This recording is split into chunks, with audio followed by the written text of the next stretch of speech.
Assalamualaikum warahmatullahi wabarakatuh. Halo Sobat Misteri Sunyi Mencekam. Mudah-mudahan kabar Anda selalu sehat walafiat, tak kurang suatu apa, dan selalu dalam lindungan Allah Subhanahu wa Ta'ala. Anda pecinta cerita-cerita misteri, Anda sudah berada di channel yang tepat, karena Sunyi Mencekam setiap harinya selalu menyuguhkan cerita-cerita misteri yang menarik. Dan untuk kesempatan kali ini, kami akan berbagi sebuah kisah nyata misteri yang berjudul Pasangan Berbeda Alam. Kisah ini merupakan pengalaman misteri yang saya saksikan sendiri. Kali ini kejadian menimpa sahabat sepermainan dan masih satu desa. Kisah ini saya tuangkan dalam bentuk tulisan untuk mengenang sahabat saya yang bernama Fatul Arifin, almarhum, wafat pada umur 26 tahun.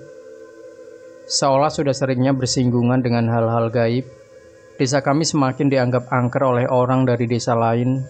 Bahkan untuk melintasi desa pada malam hari sangat dihindari oleh warga desa lain. Cerita berawal dari kebiasaan pemuda desa setiap hari kalau tidak mencari ikan, berkebun atau memelihara ternak. Sedangkan Ahul lebih memilih memelihara sapi. Ada 4 ekor sapi yang dia rawat, yang awalnya hanya 1 ekor lalu beranak pinak. Pakan pokok sapi adalah rumput.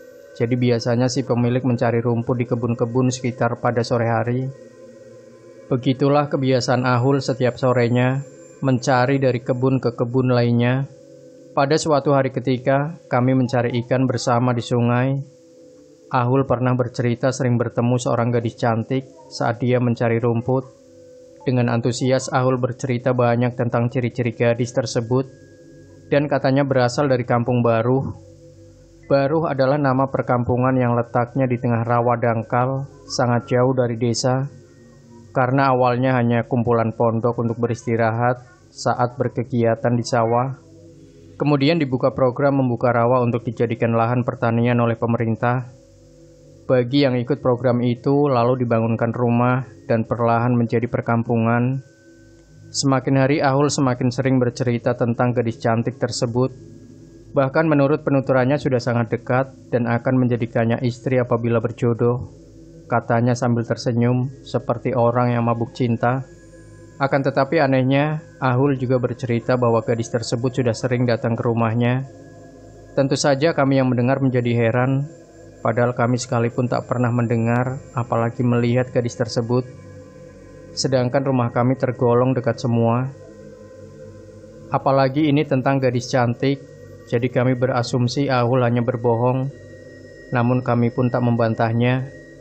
Sesekali mengiyakan sedikit kebohongan demi senyum teman.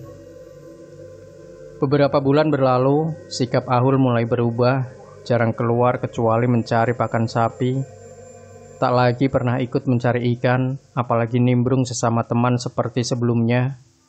Penasaran aku tanya abangnya, mengapa Ahul jarang kelihatan. Dan betapa terkejutnya aku mendengar jawaban abangnya.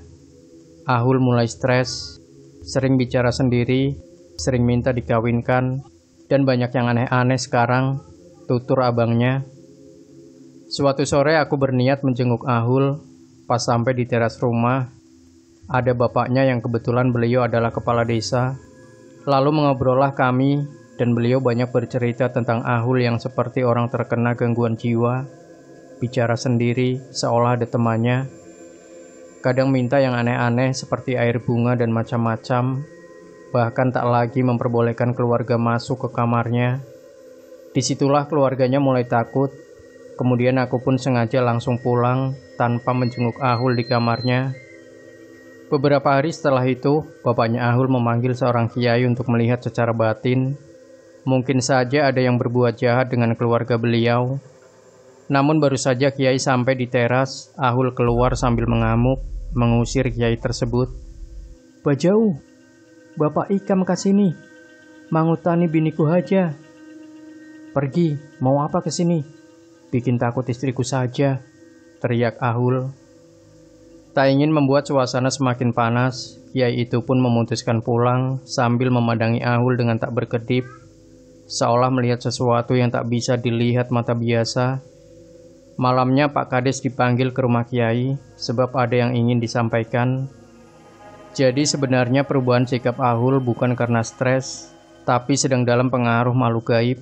Gadis yang selama ini diceritakan Ahul benar adanya, akan tetapi dia berasal dari bangsa Jin dan sama saling menyukai. Lanjut Pak Kiai. Pantaslah kemarin Ahul bercerita sudah nikah di rumah perempuannya. Jadi itu dari bangsa Jin. Ahul bilang gadis itu dari kampung baru. Namun pas ditanyakan ke sana, tak ada gadis seperti yang diceritakan Ahul. Pak Kades berucap sambil semakin merasa aneh mengingat apa-apa yang pernah disampaikan Ahul. Menurut penglihatan Pak Kiai, Ahul dan gadis tersebut memang sudah melakukan perkawinan di alam jin. Itu sebabnya Ahul menjadi berubah karena dalam pengaruh jin tersebut. Seperti tadi siang, Ahul mengusir Pak Kiai itu adalah bisikan gadis bangsa jin tersebut. Mungkin dia tak ingin Ahul diobati dan sadar bahwa gadis yang dicintainya adalah dari bangsa jin. Saran Pak Kiai pada Pak Kades agar mengundang warga untuk melakukan pengajian di rumah guna mengurangi pengaruh-pengaruh gangguan jin, sekaligus ingin melihat reaksi Ahul saat orang banyak ada di rumahnya. Benar saja, malam berikutnya sebelum warga yang diundang datang, Ahul sudah terlebih dulu mengamuk dan tak membolehkan ada berisik di rumahnya. Atas tukar pendapat dengan keluarga, pengajian pun dibatalkan malam itu.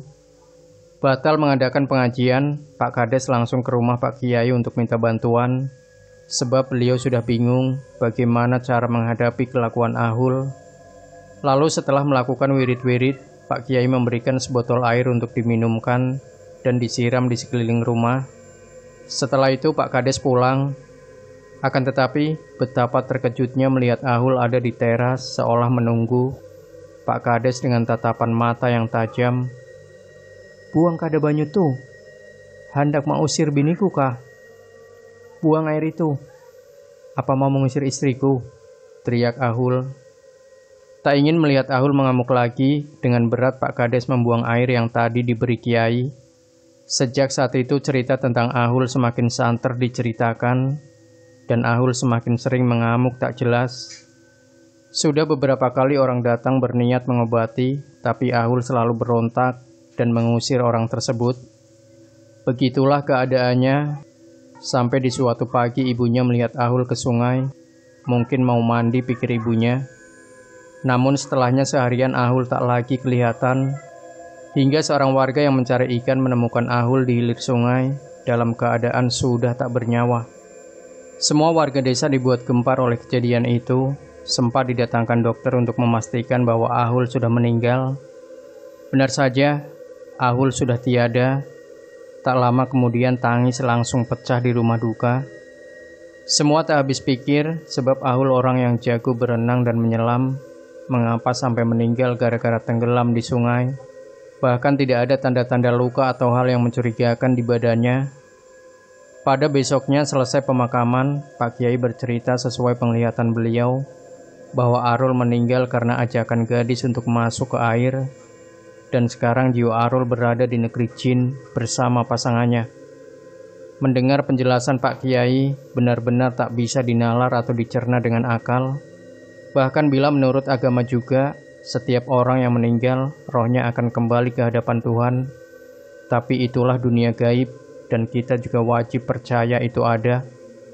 Selang beberapa tahun kemudian, ibunya didatangi Ahul lewat mimpi dan bercerita bahwa Ahul sekarang tinggal di rumah istrinya dan mempunyai seorang anak. Sambil menunjukkan bayi yang dia gendong, dia hanya berpesan agar keluarga ikhlas dan jangan lagi mencarinya karena sekarang dia berada di tempat yang sangat jauh. Akhirnya semua keluarga bisa mengikhlaskan kepergian Ahul. Begitupun aku yang sahabatnya sedari kecil. Demikianlah kisah ini saya bagikan, walau beberapa kali sempat tertunda karena dilanda sedih saat penulisan. Berapa lama pun sudah berlalunya waktu, namun masih akan tetap teringat saat perginya salah satu sahabat terbaik dalam hidup. Selamat jalan kawan, apapun ceritanya, semoga kau temukan bahagiamu. Demikian Sobat Misteri Sunyi Mencekam, jangan lupa berikan komentar Anda, like, share video ini, subscribe channel Sunyi Mencekam, dan nantikan terus cerita-cerita misteri dari kami. Wassalamualaikum warahmatullahi wabarakatuh.